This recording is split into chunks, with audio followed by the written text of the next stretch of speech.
Pride and Prejudice. By Jane Austen. Chapter 4. When Jane and Elizabeth were alone, the former, who had been cautious in her praise of Mr. Bingley before, expressed to her sister just how very much she admired him. "He is just what a young man ought to be," said she, "sensible, good-humoured, lively, and I never saw such happy manners. So much ease, with such perfect good breeding." "He is also handsome," replied Elizabeth, "which a young man ought likewise to be, if he possibly can. His character is thereby complete. I was very much flattered by his asking me to dance a second time. I did not expect such a compliment." "Did not you?" "I did for you.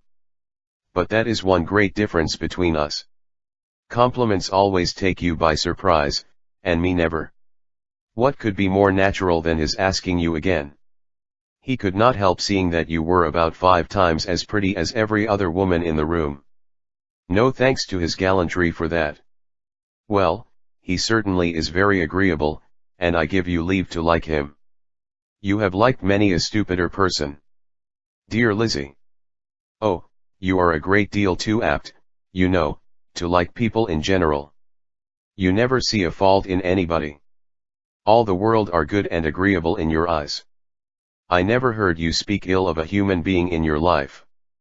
I would not wish to be hasty in censuring anyone, but I always speak what I think. I know you do, and it is that which makes the wonder. With your good sense, to be so honestly blind to the follies and nonsense of others. Affectation of candor is common enough, one meets with it everywhere.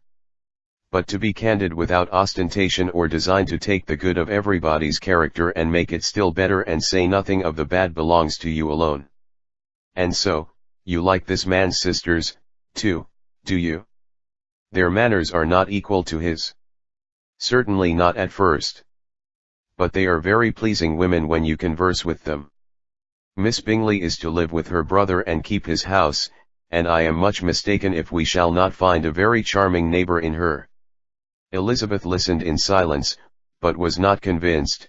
Their behaviour at the assembly had not been calculated to please in general, and with more quickness of observation and less pliancy of temper than her sister, and with a judgment too unassailed by any attention to herself, she was very little disposed to approve them.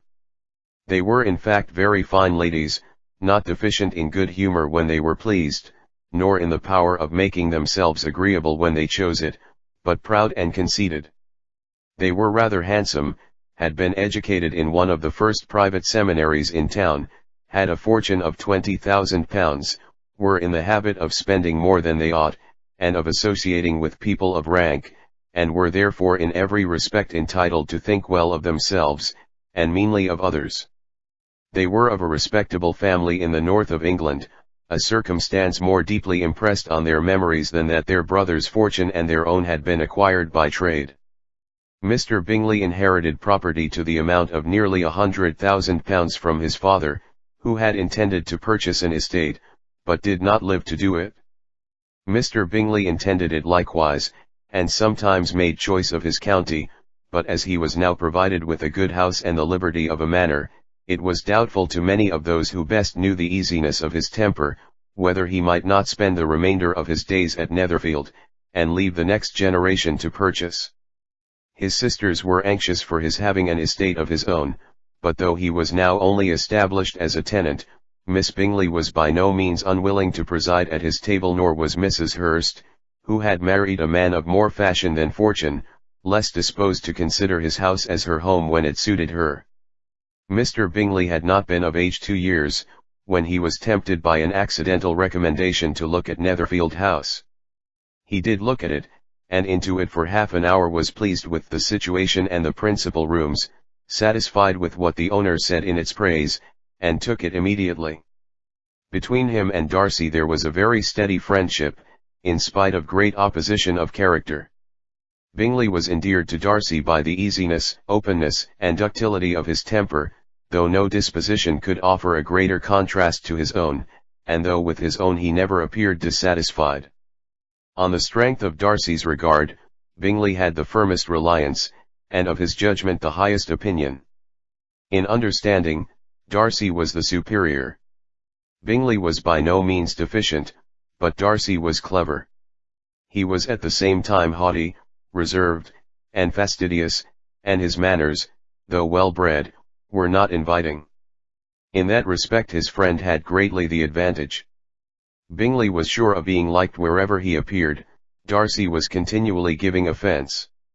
The manner in which they spoke of the Meryton assembly was sufficiently characteristic. Bingley had never met with more pleasant people or prettier girls in his life, everybody had been most kind and attentive to him, there had been no formality, no stiffness, he had soon felt acquainted with all the room, and, as to Miss Bennet, he could not conceive an angel more beautiful. Darcy, on the contrary, had seen a collection of people in whom there was little beauty and no fashion, for none of whom he had felt the smallest interest, and from none received either attention or pleasure. Miss Bennet he acknowledged to be pretty, but she smiled too much.